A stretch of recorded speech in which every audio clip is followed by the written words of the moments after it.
Today we are going to talk about growth charts. My name is Dr. Lauren Hughes and I'm a board certified pediatrician, and the first thing I want you to know about growth charts is that they are not a report card.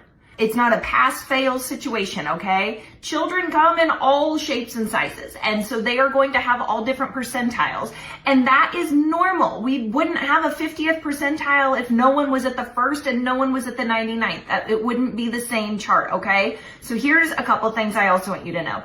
Number one, the weight percentile is actually my least important. So for me, where I care the calories go in order of importance: brain, bones, then booty, okay? So I want their brain to grow consistently. That is the number one thing that I'm looking for is their head circumference a consistent percentile? Does it change at all? That is my most important.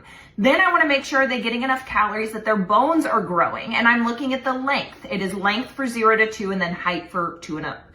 And then I'm looking at their weight gain, okay? So actually, like, where most parents seem to focus primarily on the weight gain, that is my least important. Like, of course it is still important, but not as important as the other two, you know what I mean?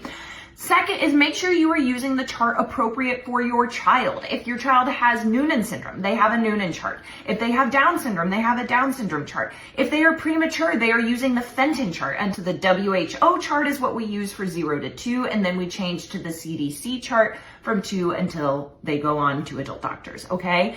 So the most important thing, that they pick a number and they stick to it.